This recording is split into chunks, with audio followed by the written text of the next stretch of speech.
is a technology. Blockchain is a technology which, I'd say it is not even a technology, it is an idea. Idea which says any transaction that happens, there is transparency. We will show who is the sender, we will show who is the recipient. As long as everybody can see it, it is nothing but blockchain. Now, this is what blockchain is all about. Now, let us talk about cryptocurrency. At the end, I will show how it practically works. So, please bear with me.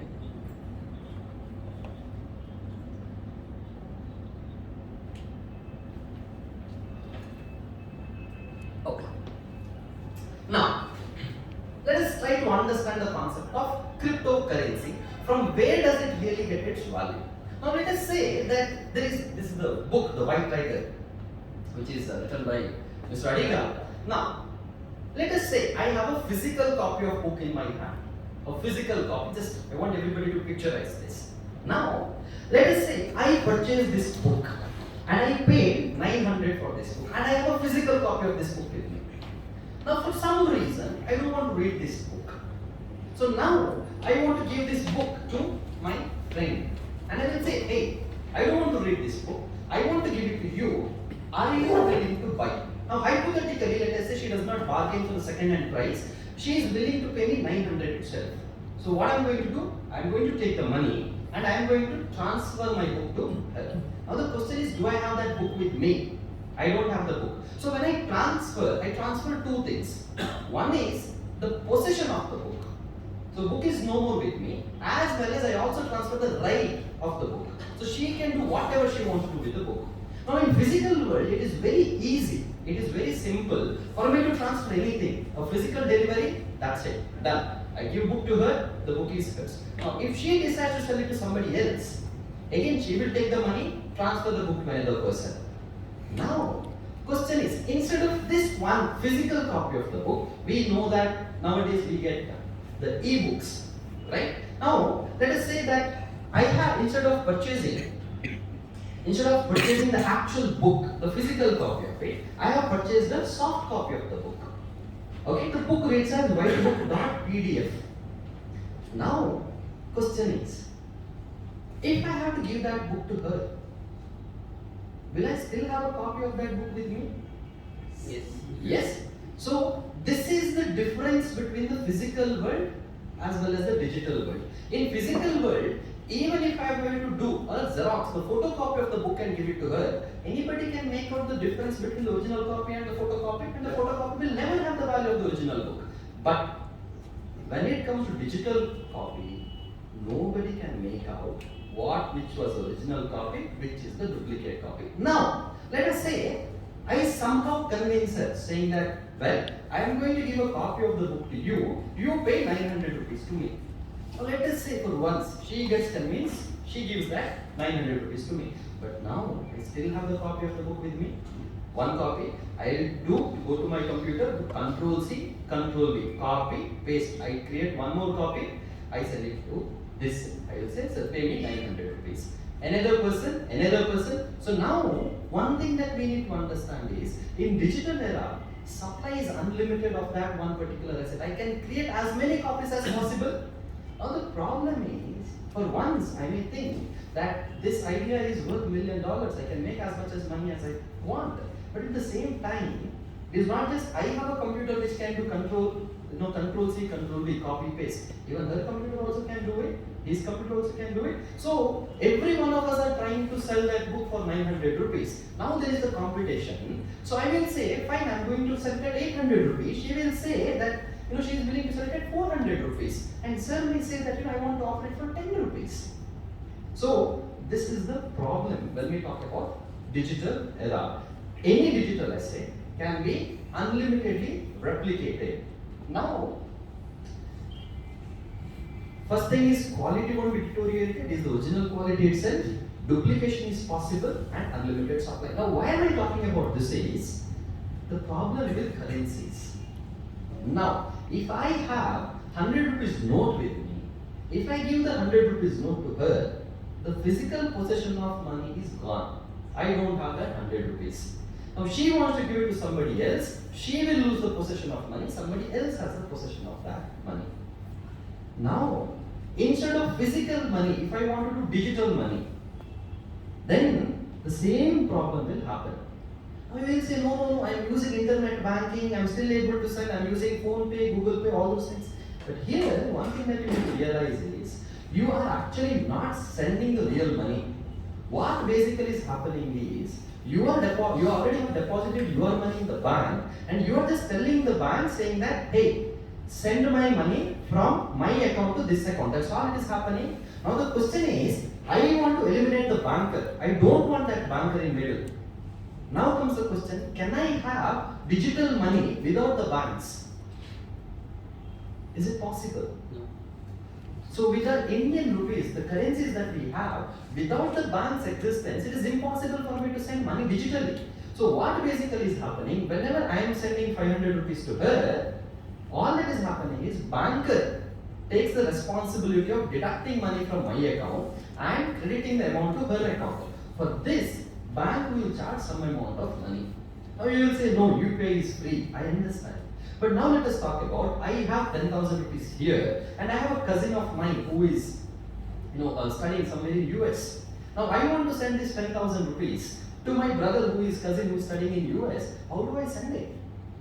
Now I can't send physical money. I have to send the digital money. But now digital money, can I send it without the help of bankers? No. I have to take the help of bankers. I will first ask my bank to send the money to his bank. So my bank is going to charge some amount of money to me. His bank is going to send some amount of money to him. So presently, there are so many intermediaries that we play with who charges money for every single transaction. Now audience will be able to appreciate it if I were to talk about certain debit card transactions. That too, if I'm making some international payments, I go to a shop, swipe my card, or let us say certain services I want to avail, put my debit card number and make the payment. Now, for the payment from a customer's account, for it to reach the seller's account, there are so many intermediaries. And we are, from time immemorial, we are paying these intermediary charges. Now comes the question, now let us say that I want to lend my money to somebody else, but I don't trust other parties. So what do is, I go to a bank, I will say, hey, I have excess money of 5 lakh rupees with me, keep it. Give me just 4 or 5% of FD rate, and bank, what it will do is, it will lend the same money, that is my money to somebody else, and they charge interest at the higher rate, and then they enjoy the margin. So then people came together after the 2008, the global crash. People said, even if I give my money to the bank, there is no guarantee that bank is going to protect it. So I want to be able to have money with me. I don't want to give it to somebody else and trust them. So that is where the concept of cryptocurrency came in for the very first time. But then there was one challenge. The challenge was this. So if you don't want to depend on the banks, if you don't want to depend on the government to issue the currency, you want a currency which to be operated by the people. The question is, how are you going to stop Control C, Control V? So if I am going to float a company, and I will say, okay, today I have one coin of any company, and I am going to print, just do copy. It may not be as simple as copy paste, but it is not impossible. So that is where a technology of blockchain was required. Now let us connect these two together. So we have discussed what blockchain is, and I told blockchain is nothing but one big board on which we write who is the sender, who is the receiver, and what is the money that is being sent. That is what blockchain is. And now what cryptocurrency can do is, now let us say, I provided some services. To some person, and that person gave me 100 coins. Let us not coin, just 100 coins that they have transferred. Now, in this big board, that gets recorded. Now let us call the name of the person is Mr. X. So Mr. X, there will be his, now let us call his account number. Mr. X, there is one account number, and Mr. Anvesh, there is my account number, and 100 coins. That is something that you can see. Okay? So that means I have 100 coins with me now. Now the question is, I have 100 coins with me. Now, can I send 200 coins to her? Now, ideally speaking, I should be able to duplicate coins from 100 coins to 200 coins, and I should be able to send it. But blockchain is a public ledger. That means That means if I send 200 coins to her, she can come and check, did I really have 200 coins with me? From the time I opened my account, all the money that came to me was 100 rupees. So I cannot spend what I don't have. So what is the maximum amount I can spend? 100 rupees. 100 rupees. Okay. So the moment I give her 100 rupees, even that transaction is not private. That is also get recorded in the same public ledger from Anvesh to Sanjana. Let us say I give her 80 coins. So in this ledger itself, my coins get deducted. From 100 it becomes 80 and all that I have is only 20 coins. Now at the maximum, now there is an account of Sanjana. What is the maximum amount she can spend is only 80 coins because she has only received 80 coins. So now this way blockchain along with cryptocurrency, it sees to it that a person cannot spend more than what he has. So it solves the problem of duplication. So I cannot duplicate it because even if now there is a question, what if I still duplicate? Because at the end of the day it is computer. So now cryptocurrency works on a very interesting concept. It says that transaction is not private between two parties. I can send money to her, yes, but for it to be entered in this one ledger, people have to assent. I'll give an example. How does it work? Now let us say there are two people who are willing to get married. Let us name them as Abhishek and Aishwarya. Okay. Now Abhishek and Aishwarya are the two parties who are willing to do one transaction. But we know that whenever, even in our custom, marriage we do it in public because we want to announce that this transaction is happening, right? So now there is Abhishek, there is Aishwarya, and then there is an audience who can literally see this wedding happening. But at the same time, there is one special person who approves this wedding, and we call them, in every religion by different name, let us call them as priest. So for every transaction, there has to be a priest who oversees that transaction. So now priest will ask a couple of questions. They will ask, Abhishek, are you already married? Aishwarya, are you already married? Okay. If the answer is no, if they are not previously married, then the priest will authorize the wedding. Then they will say, you both are married. Similarly, if I were to send money to Sanjana, let us say 80 coins. So there is one priest. There is one priest who will first ask the question, did you have this 100 coins with you to spend 80 coins? If the answer is no, priest will not approve of that particular transaction. I know that this is kind of technical, but yes. So this is how it works. And the technical term what we are going to use for this is something called as mining. M-I-N-I-N-G, mining. And the person who approves the wedding or approves a particular transaction is something called as miner. Now, how does this mining work? Now, when we talk about wedding, we only appoint our priest. Okay, like we approach a particular person and we say that we want you to decide over our wedding. But when we talk about a cryptocurrency transaction, now it is happening between two parties across the world. Now the question is, how are you going to choose the priest? Now you are not manually selecting the priest. Now there are these miners. Okay, I'm going to use the word miners in this word. There are these miners. Let us say there are 20 miners. Now they want to approve this particular transaction, saying that this particular transaction happened. But we don't want all the 20 people to say that transaction happened. So what we are going to do is, we are going to give them one puzzle. Now think like there are room with 20 priests, and I hand over everybody a Sudoku puzzle. And I will say, the first person to solve this Sudoku puzzle will get a right to authenticate the wedding. So the moment I give it to them, 20 people will start solving it.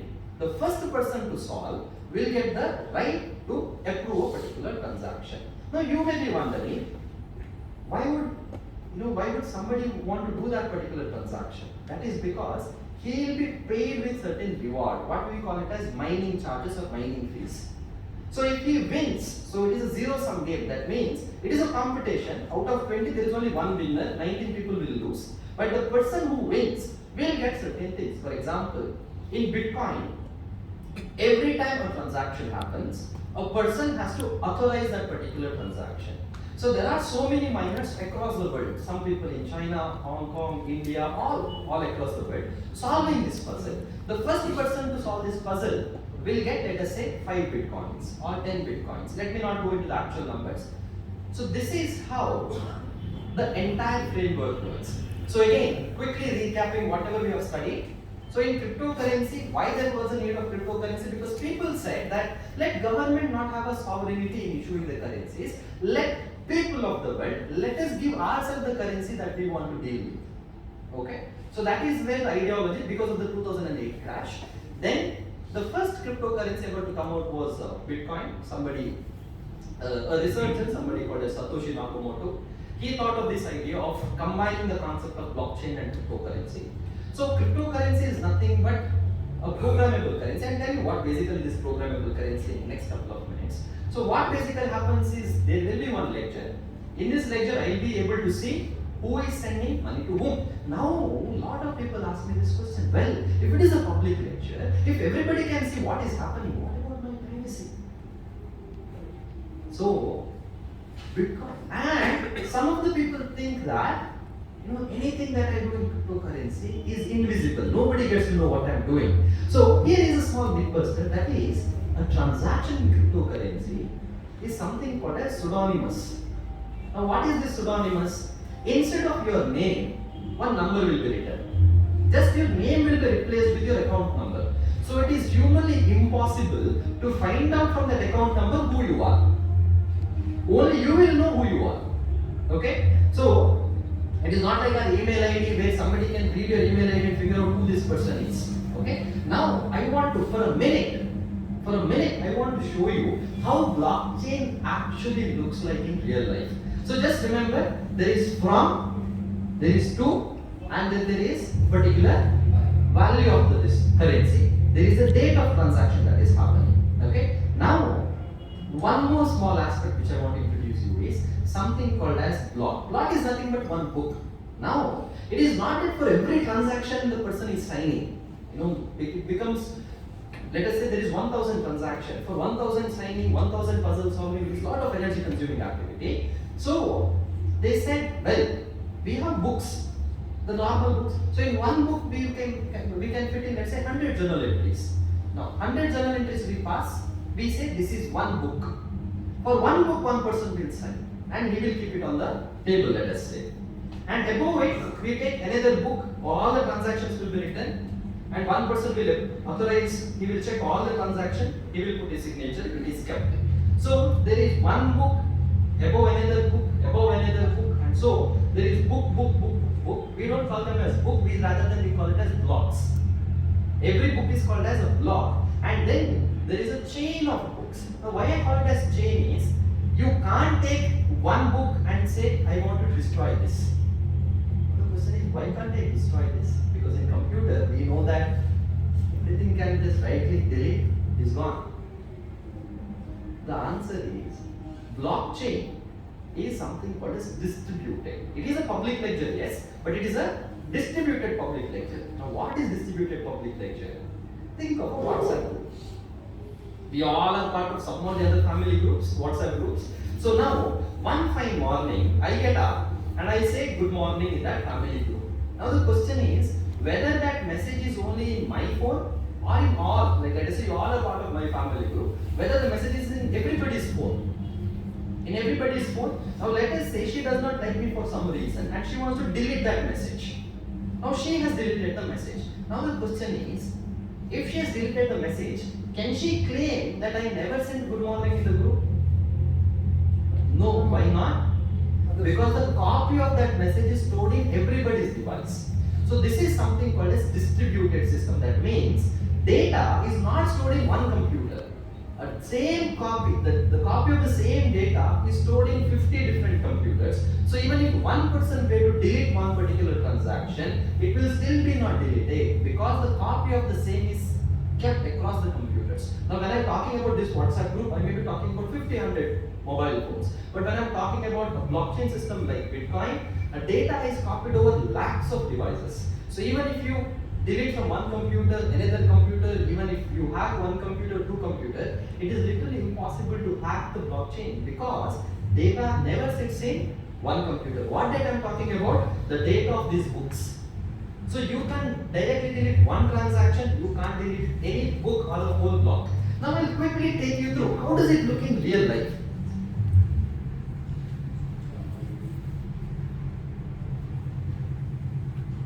Now all that you are supposed to do is, maybe you can try later as well, you have to go to, you just have to type something called as Blockchain Explorer. People in the balcony, if you can't see, is block, BLOCK, Blockchain Explorer. Now once I do that, now this is a website, okay? So now I want to take you through. Now, if you can see here,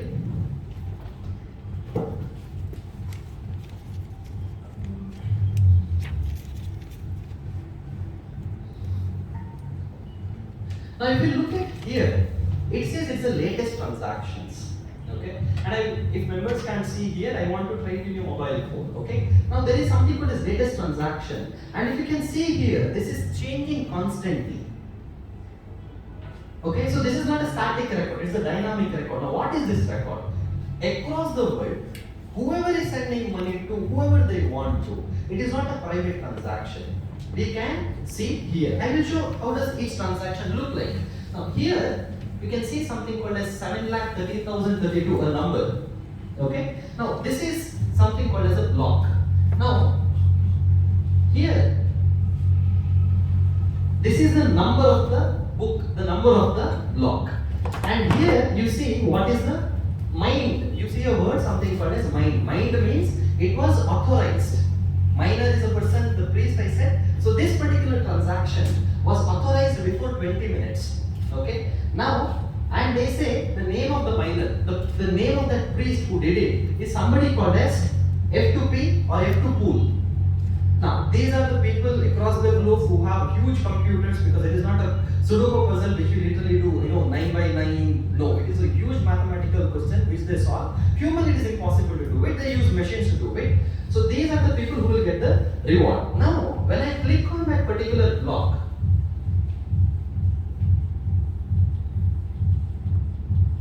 okay, you see so many transactions.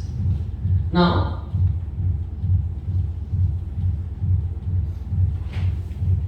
let us just take this one transaction. So here, now here, this is a from address. This is a from address. Now again, you can't make out who is that person who is sending the money. It just says some. I can't see there. Yeah, it's not. It is not visible. So I advise all the members to try it in your phone whenever you get the free time. So here it says from whom, amount of money what is being sent, to whom this money is sent. Okay, so this is nothing but blockchain, nothing super complicated. It is a ledger where all the transactions are visible. Okay, now in this particular block, there are so many other transactions, so many pages in this one particular block that you can, in fact, see who is paying money to whom. Now the question is, I told you that if I have 100 rupees, I can't spend more than 100 rupees. At the maximum, I'll be able to spend only 100. Now the question is, how do I know that? For example, when I say this person has sent 2.34 BTC to these people, question is, did he have this money? So I can check it.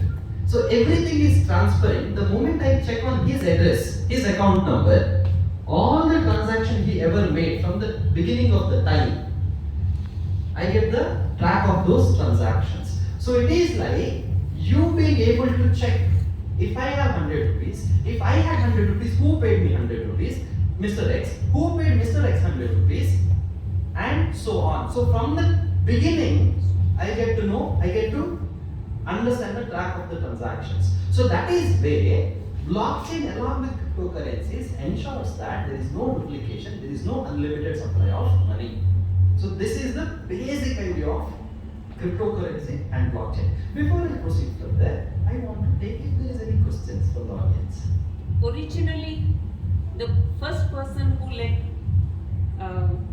money, from where did he get it? Very good question. This like we go to the Chicken and cigarette. Now this is the Adam and Eve transaction. We go to the beginning of the time itself. How did they get that particular money?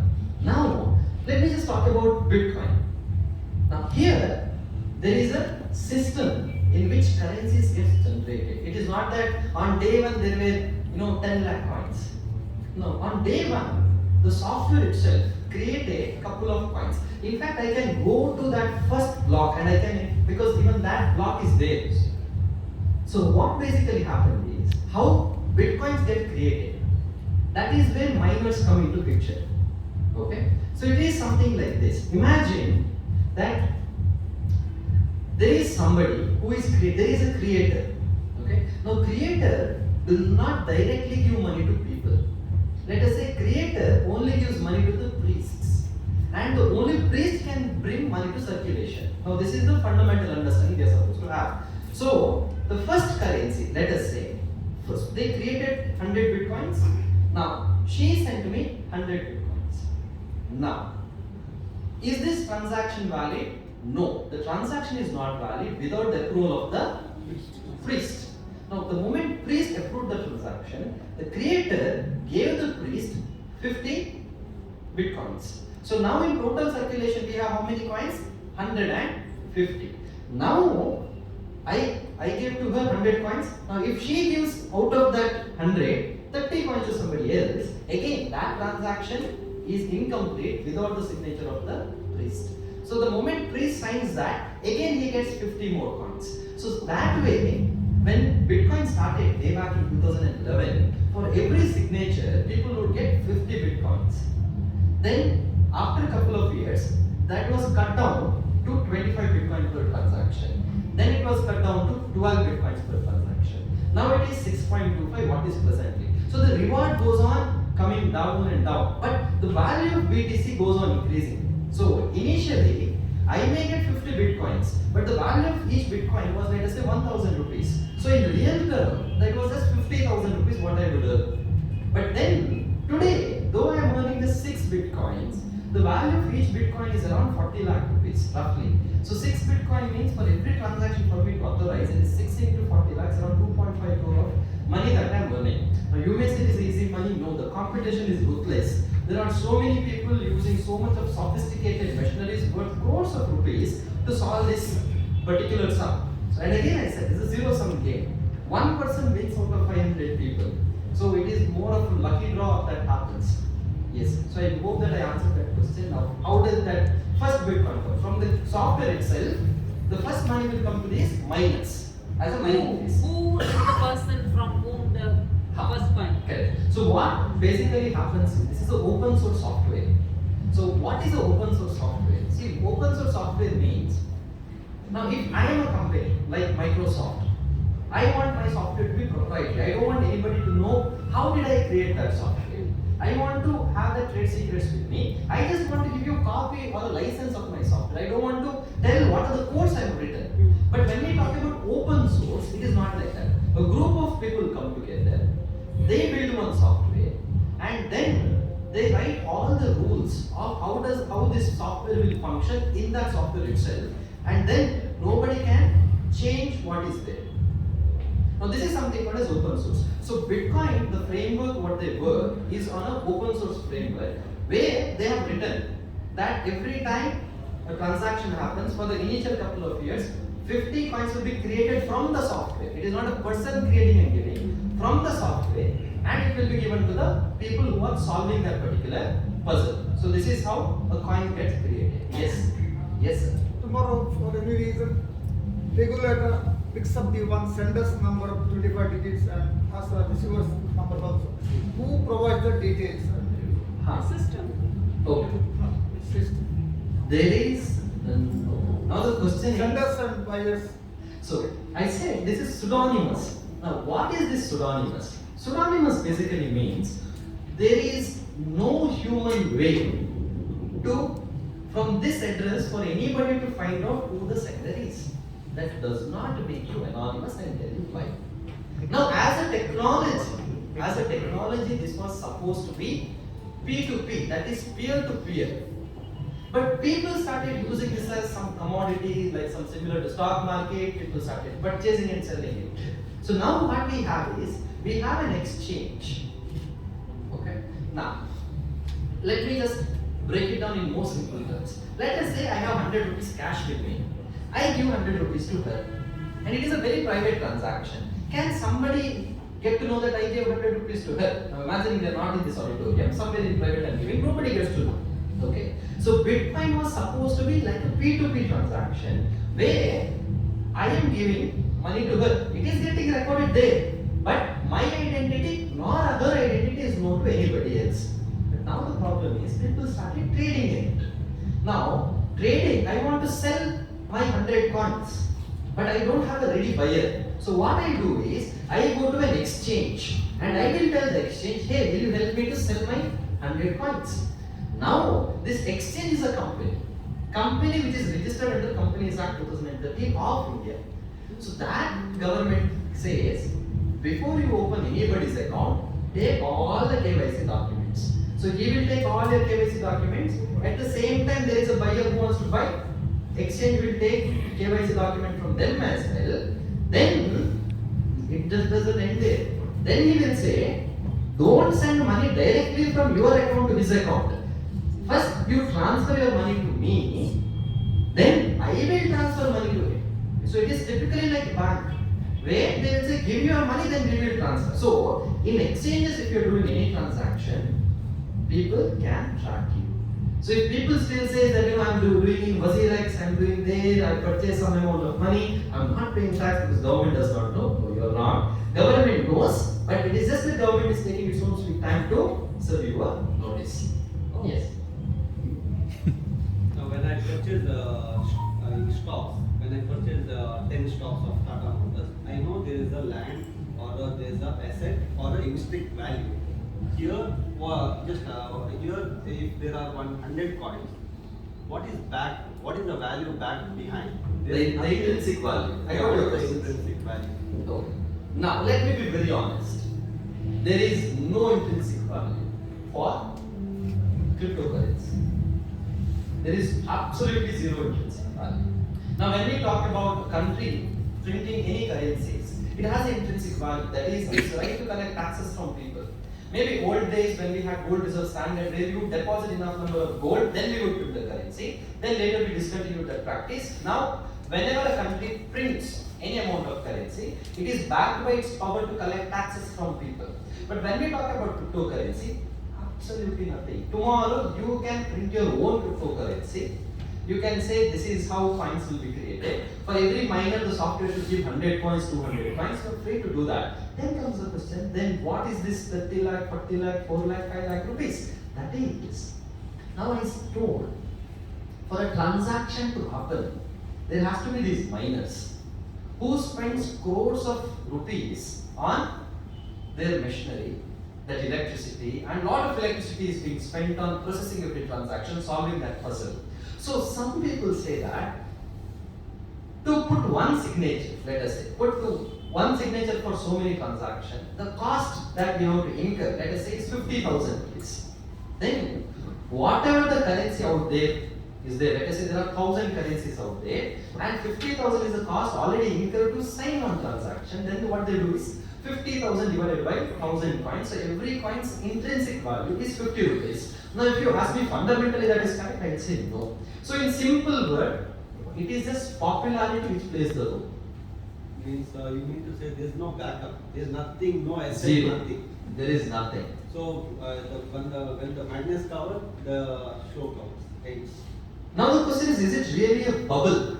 The question is it a bubble that you are asking? I would say yes. Now, what I am asking is, when I give you, now if we believe that it has a value, it has a value. If when the day we say it doesn't have a value, that means it doesn't have a value. Yes, sir. You summarized the entire session. Yes, Is that's it so? it. Is it so? It is so. So there is no asset that backs cryptos. Now, certain companies, I use my word very carefully, there are certain companies which came up with the concept something called as stable coins. Now what is this stable coin? They said, we will deposit $10,000 in the bank account, then we will float 10,000 coins. Then they will say the value of this 10,000 coins are backed by $10,000 which is sitting in the bank account. Those currencies are also there. You can go and Google about Tether, T-E-T-H-E-R, Tether, or something called as USDT. So these are the stable coins which are backed by some asset which is there. But now again the question is, do I really know whether $10,000 is there or not? They say that certain millions of dollars sitting in the bank account. We don't know. So tomorrow if it turns out to be a scam, then again the asset is sitting without any fundamental value, without any intrinsic value. But there are currencies which are backed by certain assets, and then there are certain currencies which are absolutely nothing. So sometimes even I get scared as to from where the value comes. So there are certain coins like BTC which are popular. There are certain coins which are like Ether, which has certain use cases. I'll come to the use cases little later. If there are any questions on what we discussed, yes. This blockchain is controlled by whom and how reliable they are? Okay. Now, blockchain, I told it is a distributed system. So it is not a centralized person who controls it. It is not the Indian government or US government or any government. It is controlled by people. People whose computers are interconnected with the help of internet. And then there is a software which is open source. That means anything that is written inside the software can be seen, and there is no changes that you can make in that software other than an absolute majority. So let us say we all are holding Bitcoin and we want to make some changes in the currency. Then with the consent of everybody who is holding that currency, we can make some changes in the software, or else we cannot make changes in that software. So it is not controlled by any person. It is a distributed system, people control it. Yes. Yes, sir. Yeah, that burning of coins also, and they were free. That regarding burning of coins to increase more coins. Understood. I'll come to that Next. slightly later. Later. Because that is on a little technical side. Now the question is, now people may ask the question as to what is so wrong with our existing currency that we want a cryptocurrency? Maybe in US they have certain problems, but in India what is the problem? We have we have a stable banking system. We are happy with the currency that we have. We go to the shop, open our phone pay, Google Pay, scan it, pay 30 rupees, 80 rupees. We're happy. Then what is the problem? The problem is, now, this entire session is not to talk about the existing cryptocurrency, but about the future. What is the possibility? Now, cryptocurrency is something called as a programmable currency. Now, what do you mean by programmable currency? Now, let us say hypothetically, Sanjana and I are into a bet match. Okay, so we are watching a cricket match. Now, I say India is going to win, and she says, let's say, the New Zealand is going to win. Now, our bet is, if India wins, she has to pay 10,000 rupees. If New Zealand wins, I have to pay her 10,000 rupees. But the problem is, we don't trust each other. So what do we do? Get a priest. Bookie. So we go to a bookie and we say that you are going to be a trusted third party who is going to hold my 10,000 rupees and her 10,000 rupees, and at the end of the match, if India wins, you are going to give me 20,000 rupees. If New Zealand wins, you are going to give her 20,000 rupees. But bookie will say, okay, but he is going to charge his fees. Now, I don't want that bookie. I don't want that trusted third party. So what I want is, I want a machine. A machine just like alarm clock that we set next to our bed and we say wake me up at 5 o'clock, and at sharp 5 o'clock it goes off and it wakes me up. Similarly, I want a machine in which I should be able to put 10,000 rupees. Not a physical machine, a virtual machine. 10,000 rupees. She should be able to put her 10,000 rupees. And machine just like an alarm clock should wait till the end of the match. And the machine should decide which team won the match, and it is possible. I can say that particular software or program or machine to say that go to this particular website and see which team won the match. And if India won the match, the software should be able to automatically credit all the money to me, otherwise credit all the money to her. Now, this cannot happen with a traditional money. We cannot have a machine without the trusted third party. So this can only happen with the help of cryptocurrencies. So the future possibilities are endless. Now, I just gave an example of cricket. What is the benefit of the machine? What is the benefit of the machine owner? If 100% amount is credited. Now, it is not 100% is that they credit. Now, this happens, this particular machine or this particular transaction that happens, we call it by a name, something called as smart contracts. The people who are aware of bit of blockchain have heard this term, something called as smart contracts. What smart contract does is the same thing. This is nothing but a smart contract. Now, this smart contract, whenever this transaction for it to trigger, I need to pay a small amount of fees. very minute amount of fees. So for me to send, let us say even 10 lakh rupees, the charges won't be more than 3 to 4 rupees.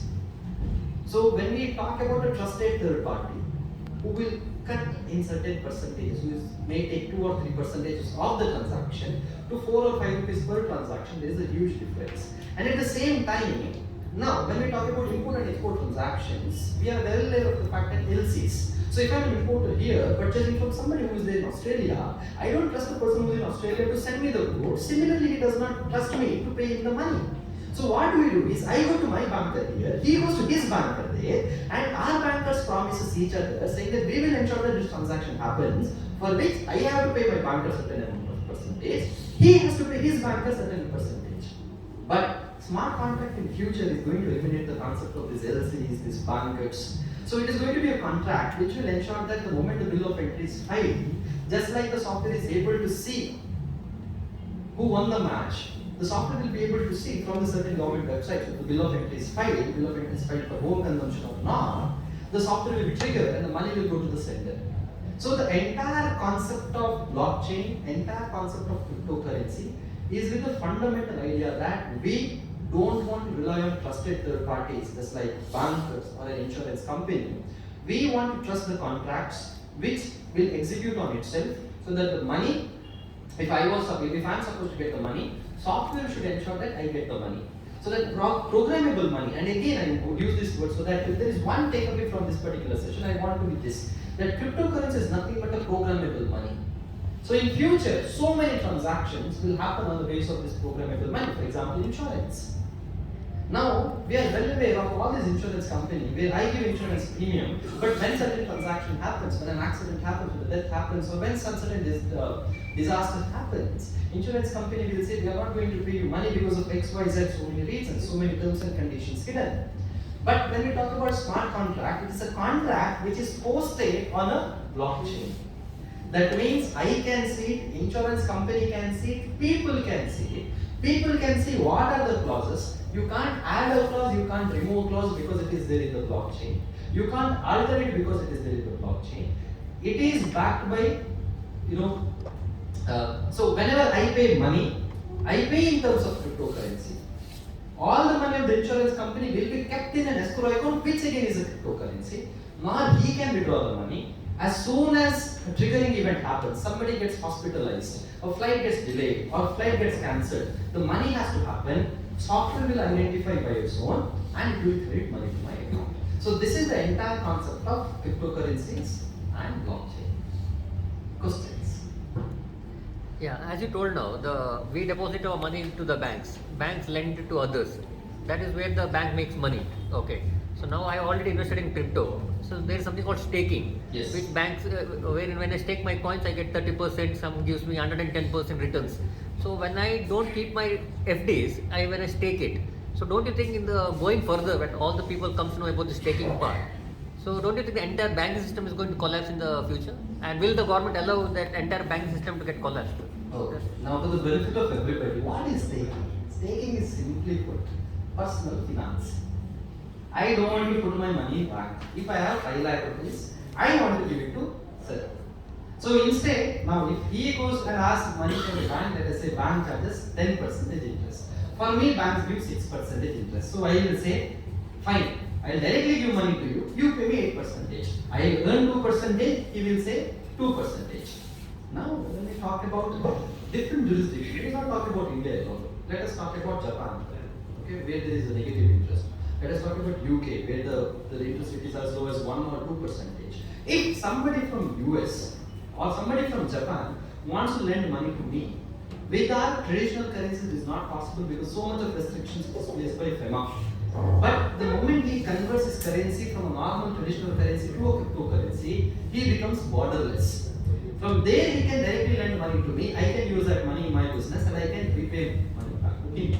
The question is, whether people are coming together to bypass the traditional systems of banking, answer is yes. So banking has to embrace this technology. Certain banks across the globe are working towards bringing their entire banking system into blockchain. So now the question is, will government allow it? Now back in 2018, RBI passed a circular saying that none of these exchanges because they can't stop a P2P transaction. Now this is something that I want to be absolutely clear. Whether government can ban cryptocurrency, answer is no. Why answer is no is because it is not run by one person, it is not controlled by one person. So if it can't be controlled by one person, whom are you going to arrest? Whom are you going to serve notice to? So it is impossible. So now comes the question, so what government can do? What government is going to do is, this exchange, there is a place where you come and say, I want to sell my 100 coins, you want to say, they will serve notice to these people saying that we are not permitting you to do it. So now when exchanges are not there, it becomes very difficult for me to roam around saying that, I have one Bitcoin, do you want to buy it? I have one Ether, do you want to buy it? So at best, government can stop or shut these exchanges down. Government cannot, nor they can seize your cryptocurrency, nor they can ban this cryptocurrency. So that is as far as banning is concerned. Whether banks are going to be in trouble because of all these things, I would say yes. But again, we are talking about 10-20 years down the line, not a near future of 5-10 years, because the cryptocurrencies as now is how internet was back in 2000. Very difficult to understand. We need to have sessions to have a basic understanding of what blockchain is. But 20 years down the line, it is going to be very simple. As you go to a shop, there is a QR code, you just browse it, you just pay money to him, money gets transferred, it gets recorded here, there is a minor authenticates a transaction, everything happens in a fraction of a second. Now it takes time. For me to send one Bitcoin from one person to another person, it will take from a couple of minutes to a couple of hours for it to get authorized. So I can't imagine myself standing in a counter purchasing some clothes and scanning and paying the amount and waiting for 2 hours, asking Hanabanta, that is not possible. But 20 years down the line, yes, this is possible. Technology is going to grow that fast. Almost all the financial applications that we have. So there is a concept, something called as DeFi, decentralized financial applications. So that is going to come into picture. All your bankings, all your insurance company, all the other financial services are going to be modernized and DeFis are going to come into picture. But I want to keep these sessions very restricted to cryptocurrency today, because DeFi is a huge ocean altogether by itself. I don't want to dwell into that. But all the future of finance is going to be entirely different. There are countries like Estonia where transactions in real estate are recorded in blockchain. So now if I want to buy one property, I go to a lawyer for legal opinion. Then he says, Idu property, before this who was the owner? Before this who was the owner? He will spend enough time to give you a report on whether this property has a perfect title. Think of it. A property will have a URL, address. You click on that, you get to know who was the previous owner. You click on that, you get to know who was the previous owner. That is nothing but a blockchain. So in certain countries, the practice of blockchain, certain use cases have already come into picture. But in countries like in India, we are still talking about 15 to 20 years at least. But as of now, people are too interested or curious about cryptocurrencies, the unreal price going up. So people need to understand that the price is not backed by anything, but it's just backed by some emotions which does not have any backing. So today if the price is 40 lakh rupees, nothing stops it from coming to 4 lakh rupees tomorrow, or nothing stops it going from 4 crore tomorrow. So this session is in no way intended to give you any investment advice or which cryptocurrency is best, which is not. It's just to throw certain ideas as to what cryptocurrency is and how does this technology work overall. Yes. Do I still have the answer, or whether I already ocean? One question. Yes. In India, have you made any payment, have you made any purchase in any shop and paid through cryptocurrency? Now, freelancing is possible. That is, see, at the end of the day, it is as long as I say accept cryptocurrency, as long as you have cryptocurrency, Yeah. it is person-to-person transaction. So it is possible. In abroad, there are shops where you actually can go and pay in cryptocurrency. They put outside in big board that we accept cryptocurrencies. In certain tourism countries like Bangkok and so, you can actually pay in cryptocurrency. But in India, we don't have large officially they take cryptocurrency. But if you go to certain websites like Freelancer and such websites where people don't want to pay income tax or they don't want to pay GST, they want to be off the looks. So they will say that okay, we accept payment in cryptocurrency. That is possible. Yes. Did you invest in the cryptocurrency? I do put my money in cryptocurrency, but not as an investor, but as a researcher. Yes. loses in this? Who loses? In cryptocurrency, yes. So cryptocurrency is more of a musical chair. In a musical chair game, or not the musical chair, it is a passing the ball, the thing that we play, people stay in circle, they keep on passing the ball. So when the whistle happens, who is the person who loses is the person with the ball. So when that whistle happens, if you are with a cryptocurrency, then yes, that person. Or suddenly sometimes what happens is, as these markets are not regulated, what happens is the fluctuation is entirely dependent on emotions. Government doesn't step in and say that. See, in stock market there is something called upper circuit and lower circuit. So they say, okay, if it falls 20%, they stop. Though you want to sell, you can't sell. But in cryptocurrency, it is not like that. It's a 24/7 market. So even when you sleep, the price could be 30 lakh rupees. When you wake up, it could be 300 rupees. So only if you have good heart, health conditions, crypto is Stand by heart. But price rigging is quite possible and any time can be done. absolutely yes, possible. How will taxation function under these circumstances? Okay. Income tax department. Now the question is whether there is a tax on this. Now tax laws are very clear. You earn, you pay. So if you are, let us say, you had 1 lakh rupees with you, you invested in cryptocurrency, and at the end of the day you have 10 lakh rupees with you. 9 lakh is the profit that you made. Now the question is, should I pay tax? I don't see a reason why you should not pay the tax. 9 lakh is the income. I know it, you know it. Now I am going to ask you a very simple question. Let us say it's a Rajnikant movie comes out. So I know that there are going to be hardcore Rajnikant fans who want to watch this movie first day, first show. But I book all 50 tickets. Now I have 50 tickets with me. Now I will sell it in black. Or maybe in white. I will say I purchase it for 100 rupees. I am selling it for 10,000 rupees each. In every ticket I am making 9,900 rupees profit. Question is, should I pay income tax or not? Answer is yes. I made income. Similarly, it is with the blockchain, cryptocurrencies. I purchase for 100 rupees, selling for 10,000 rupees, 9,900 is the profit. Question is, what tax should I pay? Is it a capital asset? Should I pay tax as a capital? Or is it my profits and gains from business and profession? How do I classify the hits? Now here, our income tax law is little not clear. Because cryptocurrency do not fit under the definition of capital asset. So if you want to offer it to tax, offer it under BGBP, profits and gains from business and profession. Yes. I just have a doubt. Suppose someone by mistakenly sent me 3 Bitcoin, and Bitcoin has come and sat in it. It is not exchanged in our Indian currency. It's still in the Bitcoin. This one. I don't know about that. How I have not realized it. Will I be taxed for that 1.5 crore? Because it is not changed into currency. It is still in the Bitcoin format, and I am not aware also it is there in my. Now again, let us talk from a practical point of view. It is like I saying that I just woke up, I opened the door, I found 10 gold biscuits. I don't know who gave it, but there is 10 gold biscuits. Should I pay tax on this? I have not sold these gold biscuits, so I don't have money to pay. The government will say no. It is up to you to explaining it to the satisfaction of assessing officer. And let me tell you, that guy will never get satisfied. Yes. So they will say, okay, 1.5 crore you receive, tax will come 45 lakh rupees, sell the portion of it.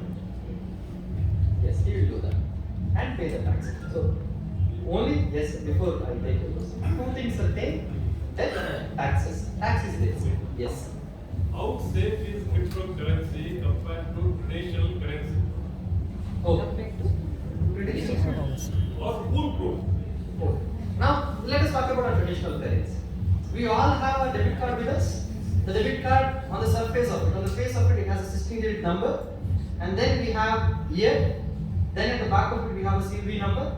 Now we roam with this currency. This is a ticking time bomb. If it falls, somebody finds it. We will put it. Somebody can put it in certain websites. Somebody will say, no sir, OTP. OTP is an Indian RBI requirement. I can put it in Alibaba and the payment will happen. It's an international website. Money will go. So how foolproof is a traditional system? It is not foolproof.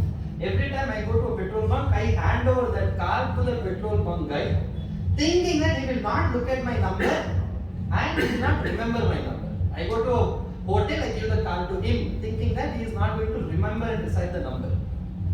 When compared to that, so now again, every technology has to be accessed by its users. So you have something called as username and password.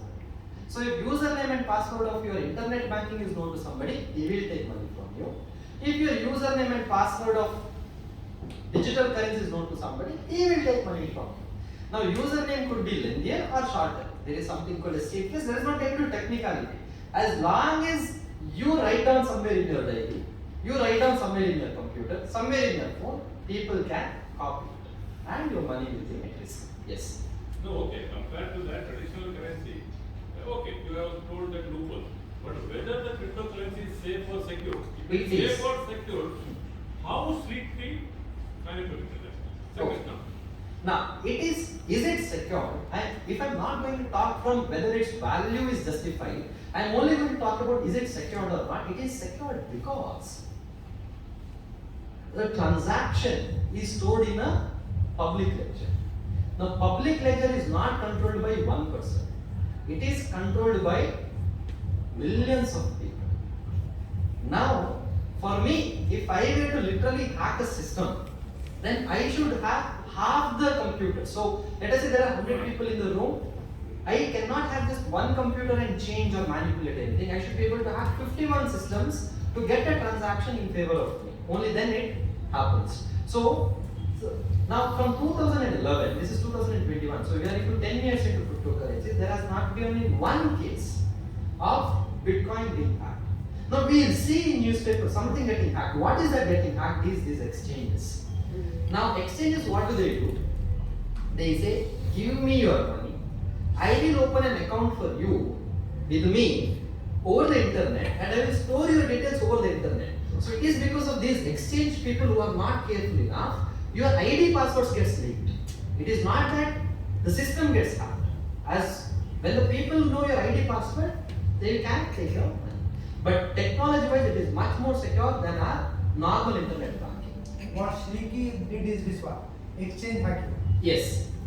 He tricked people and he got the ID passwords, then he transferred money. It is not that he hacked the framework.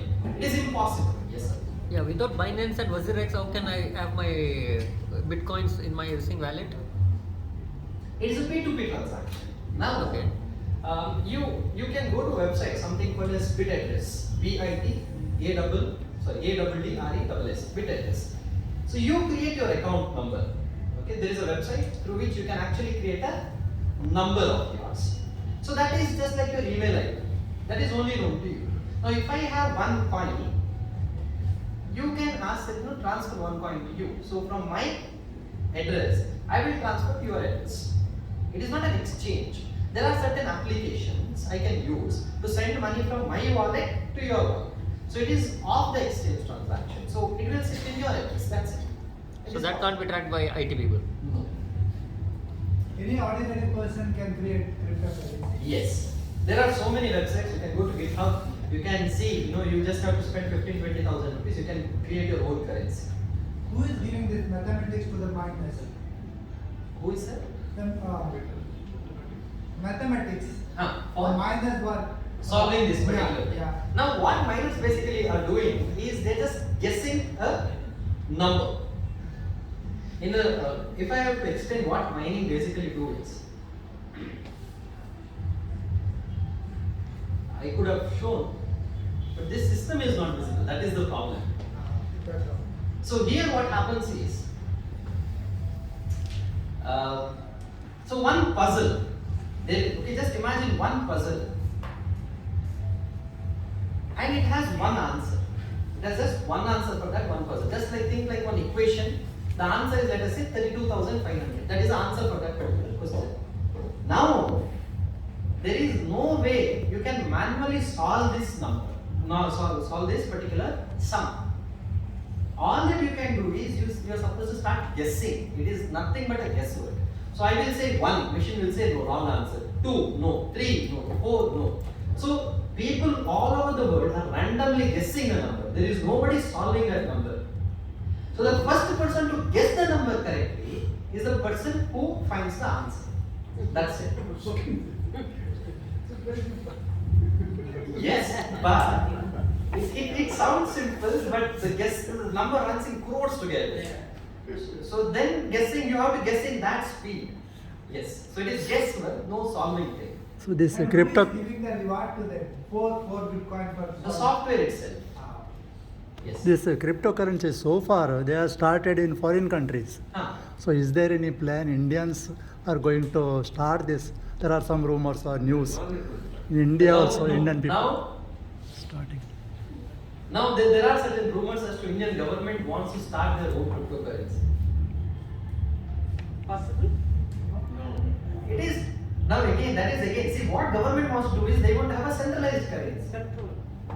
Now, centralization is the very reason people did not want it. Yeah. Rupees. They wanted a decentralized currency. So if any country comes and says, I will give cryptocurrency to you, trust me, they don't understand what this is. So it is not possible. Even if they do, people will never. That is exactly similar to the normal Indian rupees that we are having. There is nothing special in that. They will ask Aadhaar card. Yes, they will ask other. Yes. Any other questions? Yes. So if the transaction is someone hacks computer like a system, and if 51% is hacked, that means the money is on the wrong, right is wrong. Yeah. So this is something called as 51% attack.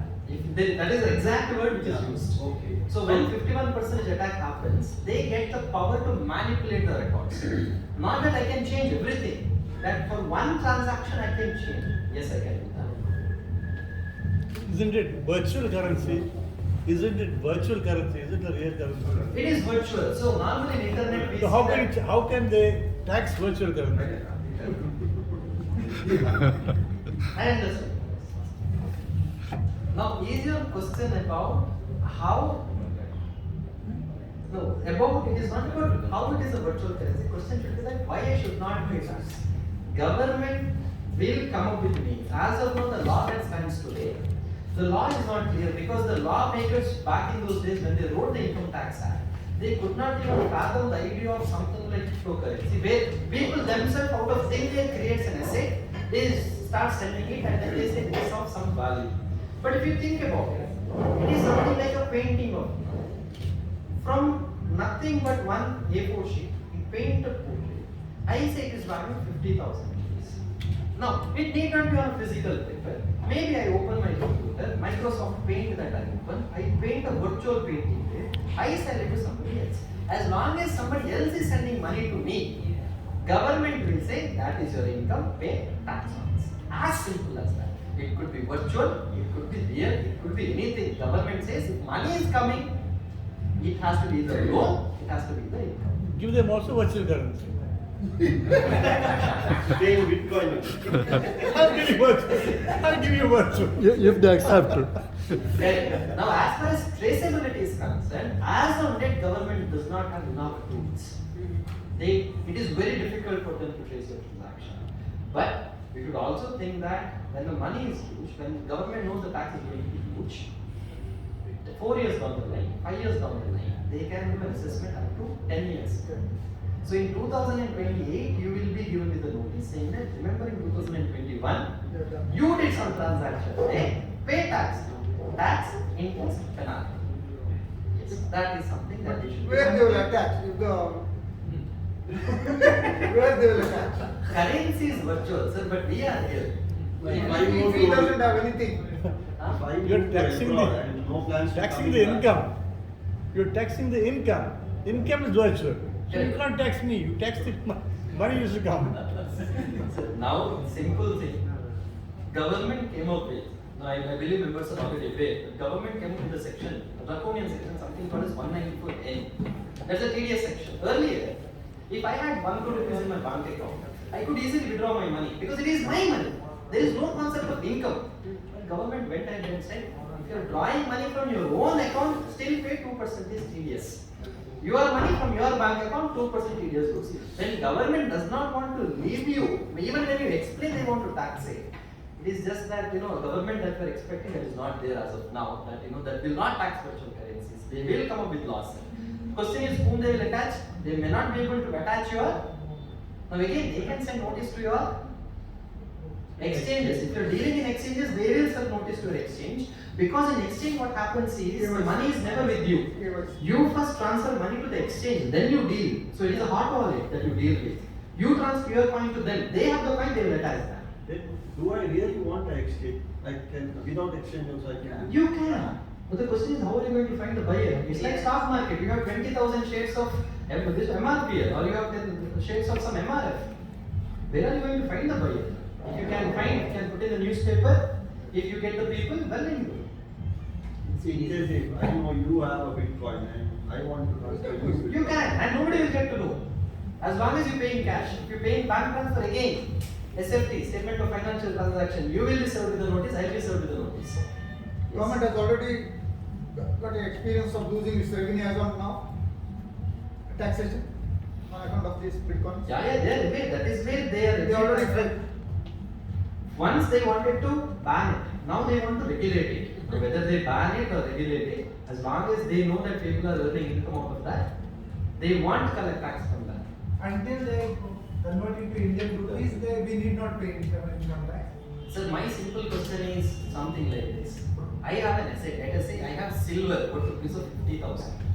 Now I exchange with you and you give me gold of 80,000 rupees. For some reason you pay me more gold. Question is, just because I have not converted into rupees doesn't mean that I don't have a tax liability.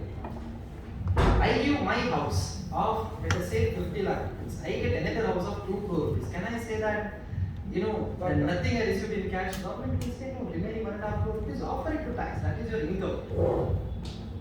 So can we call it as a cryptocurrency, as an upgraded version of Hawala money?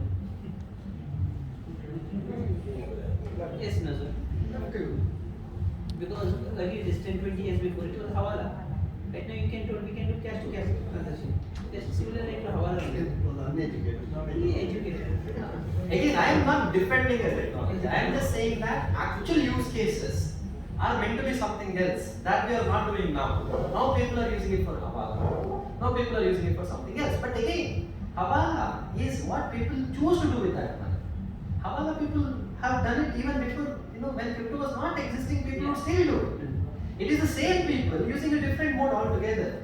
Does not mean that cryptocurrency, after only cryptocurrency came, people are doing this. So it is not the technology which says, how the crime has to be done. Crime is always there from beginning of the crime.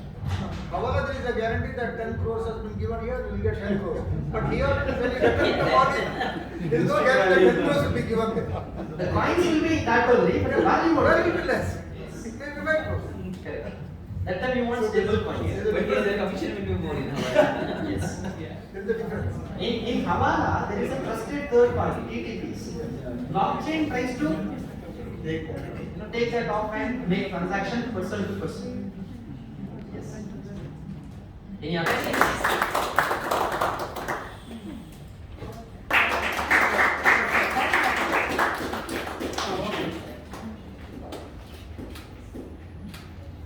I wish Sanjana can also join because she is also a partner of exchanging 100 rupees many times from English to Sanjana in this cryptocurrency. Virtual fund. Yeah, virtual currency. Thank you, Sanjana, for being a part of this session today with, of course, with Sri Anvesh Shetty. Our sincere gratitude goes to all the former president of Rajana who are present here today.